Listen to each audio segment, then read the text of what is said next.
Setiap larut malam, pria itu akan meninggalkan istri yang cantik jelita. Sendirian pergi ke ruang tamu lantai bawah untuk berlatih seni bela diri tertinggi. Mengeluarkan energi murni yang tak terduga. Dia mampu berubah menjadi 10.000 pedang terbang yang berputar di udara. Begitu pagi tiba, dia langsung mengambil sejarah sains untuk dibaca.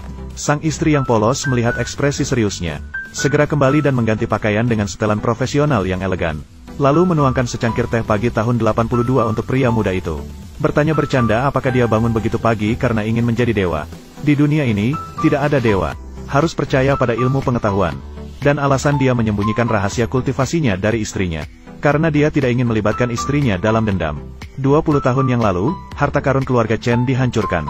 Ibu menyembunyikan anaknya di dalam bak air untuk menyelamatkannya. Sebelum mati, katakan pada Sanhe jangan pernah membocorkan identitasnya.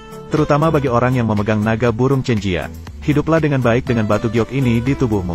Saat melihat ibunya jatuh, Chen Sanhe dengan penuh kesedihan bersumpah untuk menemukan Zhao Wuji. Kemudian, setelah memuntahkan darah segar di batu giok, dia pingsan. Ketika guru tertinggi tiba, sudah terlambat untuk membalikkan keadaan.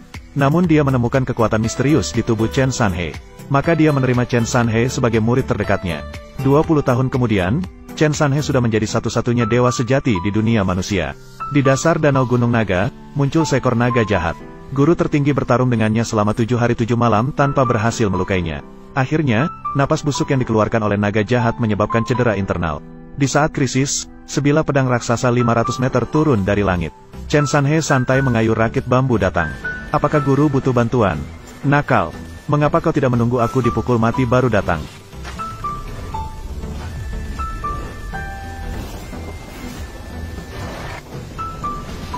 Aku, Chen Sanhe, memiliki pedang yang bisa mengangkat gunung, memutuskan sungai, menggulingkan laut, mengalahkan setan, menaklukkan iblis. Hari ini aku akan memotong jalan naga.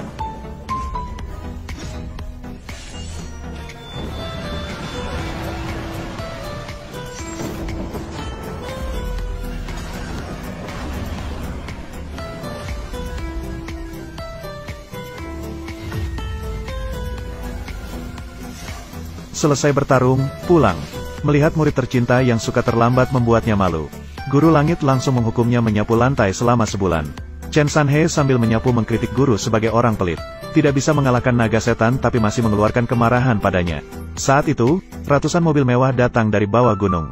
Kepala keluarga Jiang datang ke Gunung Naga Harimau dengan membawa putrinya untuk mencari bantuan. Melihat Chen Sanhe sedang menyapu, dia mendekat dan bertanya tentang keberadaan guru agung. Ada apa dengan kalian? Ayah aku terkena penyakit aneh. Mencari dokter terkenal di dalam dan luar negeri. Semuanya tidak bisa berbuat apa-apa. Mendengar bahwa guru langit memiliki keahlian medis yang tak tertandingi. Khususnya datang mencari pengobatan. Ayah, apakah kamu benar-benar berniat datang? Mencari pengobatan dan bertanya di kuil. Ya, tuan rumah dan para biksu ini. Hanya tahu beribadah tanpa tujuan. Dia tidak tahu apa-apa tentang kedokteran. Ya, ketika sakit harus mencari dokter. Mengapa datang ke kuil kami? Apa yang kamu tahu? Guru langit tidak hanya ahli dalam ilmu agama, tetapi juga memiliki keahlian medis yang tak tertandingi. Tuan, jangan sama sekali dengan mereka. Tolong sampaikan pesan kami. Tidak bisa disampaikan. Guru langit sangat sibuk. Tidak menerima tamu. Ayah tuan benar-benar tidak bisa bertahan. Tolong sampaikan pesan kami. Melihat betapa patuhnya kepada orang tua, Chen Sanhe juga membantu mendiagnosis penyakit kakek. Kemudian mengeluarkan botol berisi pil penyembuh. Tanpa peduli apakah kakek percaya atau tidak, dia langsung pergi. 3 orang itu tentu tidak percaya pada Chen Sanhe yang memberi obat tanpa pemeriksaan. Kakek merasa bahwa guru langit adalah satu-satunya harapannya. Jadi ingin mengejar Chen Sanhe untuk meminta bantuannya dalam merekomendasikan. Tapi kebetulan melihat Chen Sanhe sedang terbang dengan pedangnya. Ayah, di mana pendeta tadi? Terbang. Terbang kemana? Lihat. Oh, aku mengerti, Tuan. Apakah kamu juga merasa bahwa pendeta kecil? Bukan. Ambil saja sembarangan. Tidak tahu apa-apa. Mari kita bawa kembali ke Tuan Jiang. Sungguh merugikan orang. Berikan benda ini padaku. Aku akan membuangnya. Diam. Hingga saat ini, mertua sangat percaya pada Chen Sanhe. Segera membawa pil penyembuh kembali untuk menyembuhkan kakek. Di sisi lain, Chen Sanhe menemui kakek dewa. Mengajukan permintaan untuk turun dari gunung dan meninggalkan dunia duniawi. Guru melihat bahwa sekarang dia tak tertandingi di dunia. Maka setuju dengan usulnya untuk turun dari gunung. Kemudian mengeluarkan surat pernikahan Tian Dao yang telah disepakati dengan keluarga Lin untuknya. Dengan demikian, Chen Sanhe terbang dengan pedangnya dan tiba di rumah Lin. Adegan ini kebetulan dilihat oleh sekretaris keluarga Jiang. Saat itu kakek Jiang sudah meminum pil besar 9 putaran. Terus mengeluarkan energi matahari murni. Tiba-tiba matanya bersinar emas. Tuan Jiang melihat ini dan segera pergi ke Gunung Naga. Sekarang sekretaris memberitahu Chen Sanhe tentang pesta di rumah Lin. Setelah mengetahui hal ini, kakek Jiang memimpin seluruh keluarga Jiang untuk pergi mengucapkan terima kasih secara langsung. Di sisi lain, Chen Sanhe mengeluarkan surat nikah untuk memenuhi janji pernikahan di rumah Lin. Namun keluarga Lin, yang kini kaya raya, menolak untuk mengakui. Tunangan itu bahkan meminta bantuan dari paman besar Chen Sanhe. Tanpa menyadari betapa kuatnya, Jiang Yunting sangat sombong. Untuk tampil baik di depan Lin Jiao, langsung menelpon 2 ahli utama keluarga Jiang untuk datang. Meskipun dihadapkan dengan 2 ahli bela diri, Chen Sanhe tidak terlalu memperdulikannya. Mereka mengancam bahwa bahkan 1 jari mereka pun tidak sebanding. HMPH, aku malah ingin melihat tulangmu. Apakah mulutmu tetap keras?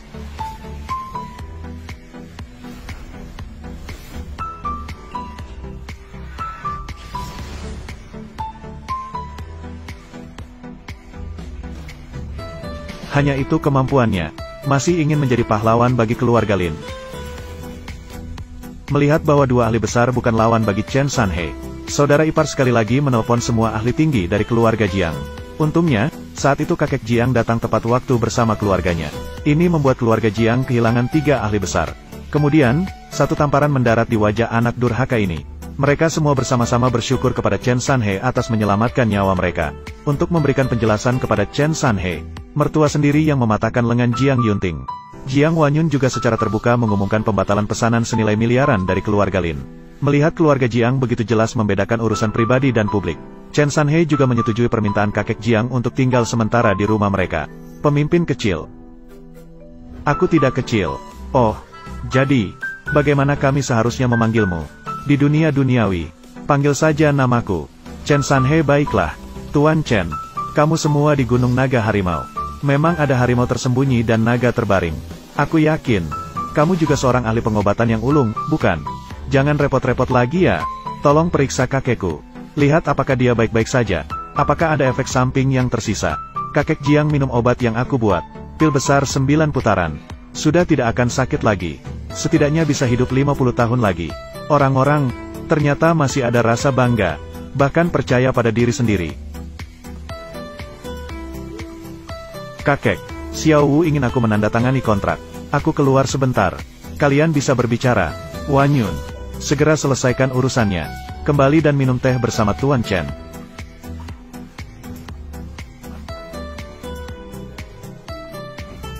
Tuan Chen memiliki mata yang tajam seperti obor. Setelah aku minum pil besar 9 putaran, tidak hanya tubuhnya menjadi sehat, bahkan mencapai tingkat guru besar. Keluarga Jiang akhirnya memiliki guru besar yang menduduki posisi utama. Apakah ini berarti keluarga Jiang akhirnya masuk ke barisan keluarga bela diri kelas 1? Sangat bagus. Tuan Chen terhadap keluarga Jiang berterima kasih dan siap membantu lagi. Jika ada misi di masa depan, akan pergi kemana saja. Keluarga Jiang aku, tanpa ragu. Ayah Jiang, kamu masih dianggap punya hati nurani. Hahaha. Jika seseorang tidak memiliki hati nurani, tidak beda dengan binatang. Haha, apa yang kamu bicarakan? Begitu senang. Tuan Chen, kamu ditolak oleh orang dari keluarga Lin. Membatalkan pertunangan. Baguslah, cucu perempuan aku juga cantik. Aku akan menikahkan dia denganmu. Sebagai istrimu. Kakek, baru saja memuji kamu punya hati nurani. Kamu ingin menjadi kakekku. Hahaha, kakek kedua. Mengapa kamu masih bingung? Buku pernikahan. Aku tidak akan menikah. Berisik. Chen adalah seorang pria luar biasa. Kamu tidak akan menikah dengan siapapun. Menikah dengan siapa? Aku tahu. Tuan Chen adalah pahlawan keluarga kami. Tapi sekarang sudah zaman yang berbeda. Tidak lagi ada balas budi. Menikah sebagai balas budi. Nasibnya jelas terkait dengan keluarga Zhao. Nasib tidak cocok. Namun terus terjerat. Apakah akhirnya takdir dipaksa oleh keluarga Zhao untuk menikah, menjamin keselamatanmu seumur hidup, malah sesuai dengan takdirku. Seperti naga dan Feng Huang bersatu. Aku sudah menghitung. Takdirku dan Jiang Wanyun cocok. Sangat cocok. Menikah juga bukan hal yang tidak mungkin. Aduh, itu sungguh bagus. Lebih baik bertindak daripada menunggu waktu yang tepat. Hari ini kalian pergi. Ambillah surat nikah. Ayah, mengapa bahkan kamu juga berubah? Hahaha, jangan khawatir. Aku sangat beruntung memiliki istri. Menikahlah denganku. Menjamin keselamatanmu seumur hidup. Apakah ini tentang keberuntungan dalam pernikahan? Bahkan hari ini kita baru pertama kali bertemu. Bertemu pada hari pertama. Sama sekali tidak kenal. Siapa yang lahir sudah saling mengenal. Bertahap saja. Sejak Tuan Chen. Sudah puas denganmu. Apalagi yang ingin kamu katakan? Cepat. Ikuti Tuan Chen dengan cepat. Ambil surat nikah. Menikah. Menantu ini. Aku sudah memutuskannya. Ayah, jangan khawatir. Aku akan mengantarkan mereka untuk mengambil surat nikah. Ngomong-ngomong, bawalah Tuan Chen bersamamu. Ah, bukan gunung dan sungai. Bawa gunung dan sungai untuk membeli pakaian baru. Jalanlah, pakaian. Mengambil foto pernikahan tidak bagus. Ayah.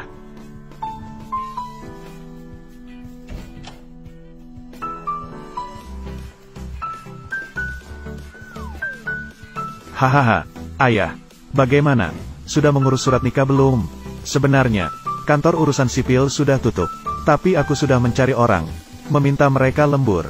Sekarang, gunung dan sungai sudah menjadi milik keluarga kita. Menjadi menantu yang baik. Baiklah. Sangat bagus, sangat bagus. Hahaha. Ambil ini. Oh, kakek, Nat. Aku sudah menyiapkan rumah baru. Tapi perlu waktu untuk renovasi. Butuh beberapa bulan. Selama waktu ini, kamu tinggal di sini saja. Cepat naik ke atas. Masuk ke kamar pengantin. Kakek, aku baru mengenalnya hari ini.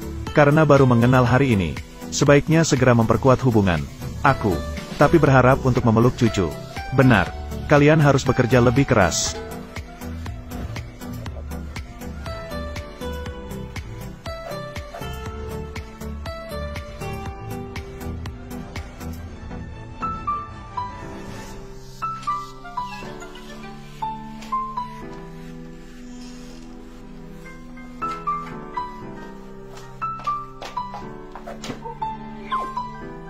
Kamu ini sedang apa?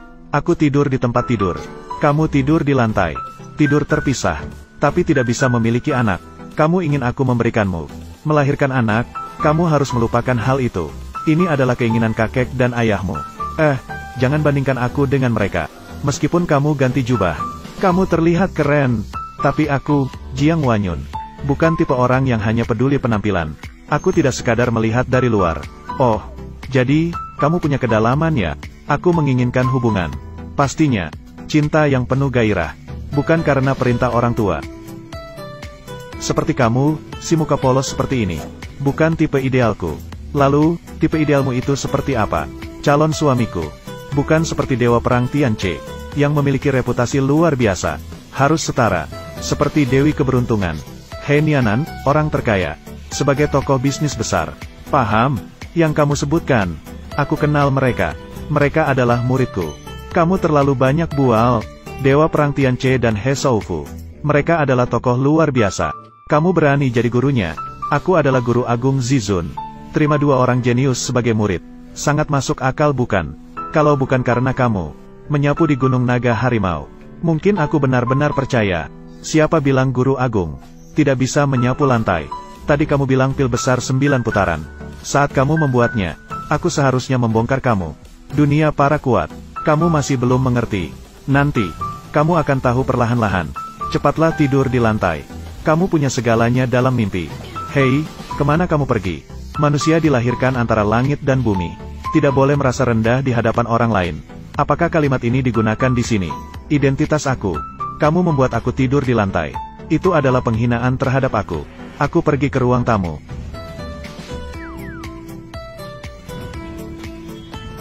Pergi kemana saja yang kamu suka. Tidak ada hubungannya dengan aku. Berapa banyak orang yang ingin tidur di lantai aku. Belum ada yang beruntung seperti itu. Aku khawatir tentang kakek dan ayah. Melihat dia tidur di ruang tamu. Sulit dijelaskan. Sama sekali bukan karena khawatir tentang dia. Ruang tamu akan dingin. Begitulah adanya.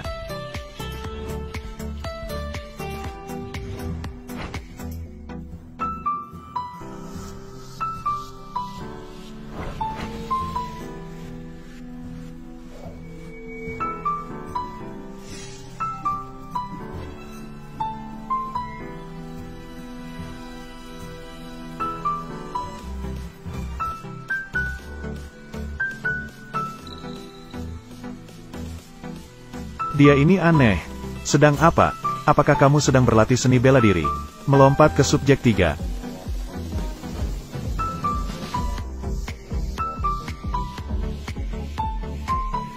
Kakek memberikan ini padaku. Mengatur sesuatu. Suami dewa.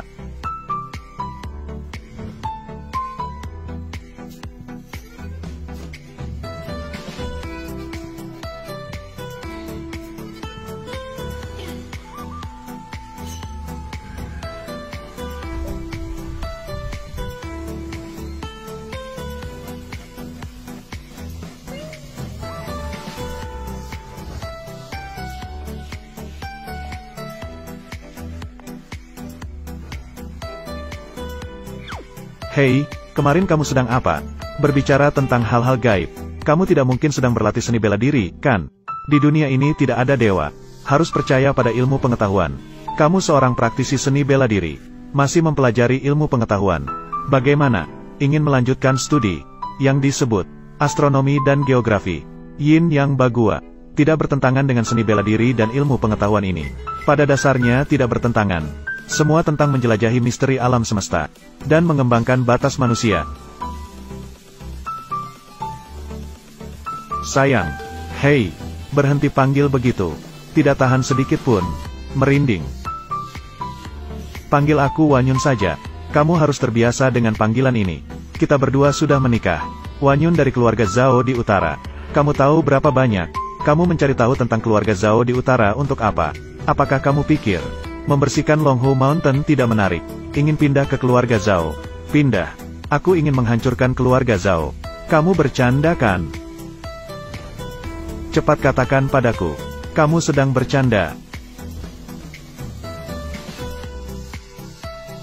Anggap saja aku sedang bercanda. Ceritakan tentang keluarga Zhao di utara. Sebaiknya kamu benar-benar sedang bercanda. Keluarga Zhao di utara adalah keluarga seni bela diri kuno paling elit di Daxia. Bukan hanya memiliki kekuasaan yang besar, tetapi juga banyak ahli. Katanya, hanya jumlah Grandmaster saja. Tidak bisa dihitung dengan 2 tangan.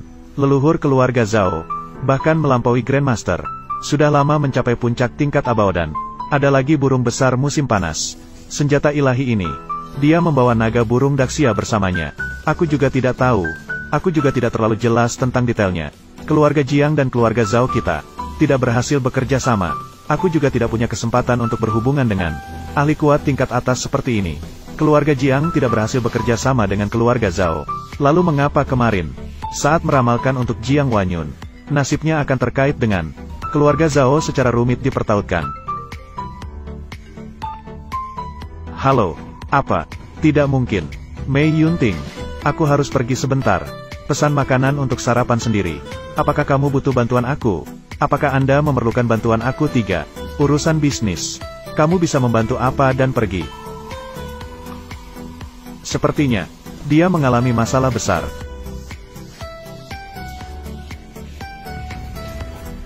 Siapa yang membuat keributan di perusahaan keluarga Jiang? Ketua Panjang. Kenapa kamu di sini? Mengambil uang orang. Diperintahkan oleh seseorang. Diperintahkan oleh siapa? Kamu tidak perlu ikut campur. Jiang Wanyun, sekali kamu sudah datang, berikan dokumen ini padaku. Tanda tangani.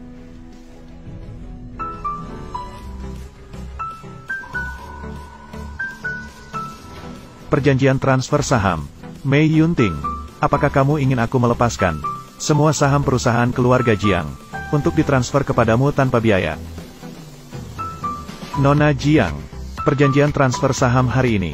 Jika kamu tidak menandatanganinya, aku akan menghajarmu sampai mati. Ketua, kondisi kesehatan kakekku sudah baik sekarang.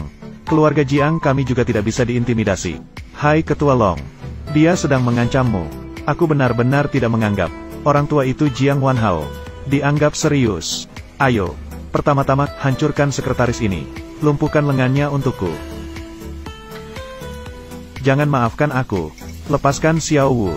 Jangan terburu-buru. Hancurkan dia terlebih dahulu. Baru giliranmu selanjutnya. Apakah kamu tidak menghormati hukum? Hukum. Di 13 kota di provinsi selatan ini. Kata-kataku, Long Shou Cheng, adalah hukum. Klub Tianlong aku adalah bos di provinsi selatan ini. Serang dia.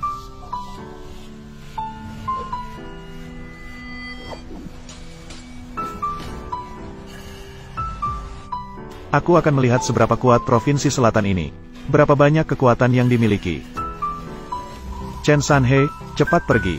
Kamu masih berani muncul. Presiden Panjang. Dia yang melukai. Orang yang melukai Jiang Shao. Dia adalah Er Shao. Pendeta busuk yang selalu mengejar. Bunuh dia sekarang. Dia bahkan memberikan dirinya sebagai hadiah. Anak muda, apakah kamu akan bunuh diri? Atau haruskah aku membiarkan orang untuk mengirimmu ke neraka? Chen Sanhe, cepat pergi. Long Shou Cheng adalah ketua Tianlong Hui. Kamu tidak bisa mengatasinya. Jangan khawatir, aku di sini. Langit tidak akan runtuh. Aku adalah istri Chen Sanhe. Tidak sembarang orang bisa dipermainkan. Ketua Naga, kamu melihatnya kan? Anak ini, dia tidak menganggapmu serius. Memberikanmu pilihan yang memuaskan. Kamu jangan salahkan aku. Ayo, bunuh dia.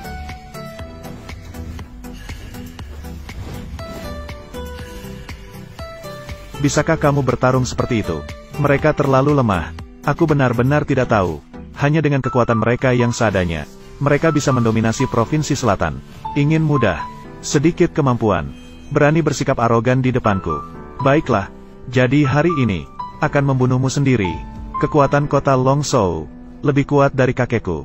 Katanya sudah mendekati tingkat abadi. Kamu bukan lawan yang sepadan, sebaiknya pergi. Ingin kabur? Sudah terlambat. Turun tangan sendiri. Satu-satunya jalan baginya adalah kematian. Ayo, ambil pedang King Longku.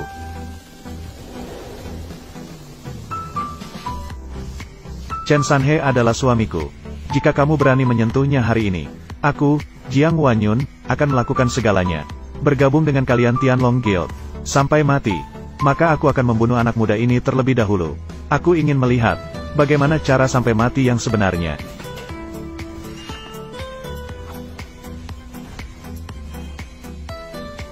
Hanya khawatir pisau Anda tidak cukup tajam. Chen Sanhe, ketua naga memiliki pedang King Long ini. Tetapi terbuat dari besi meteor luar angkasa. Memotong rambut dengan sekali tiup. Tidak ada yang tak terkalahkan. Dalam hitungan menit bisa membuat Anda kepala terpisah dari tubuh.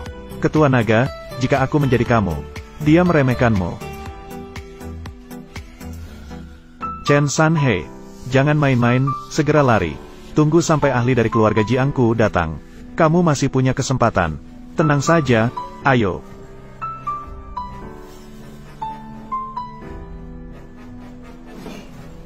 Potong ke sini.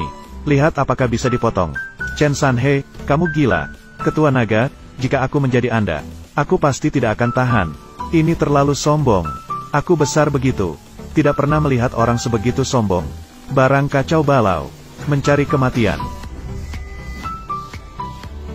Janganlah.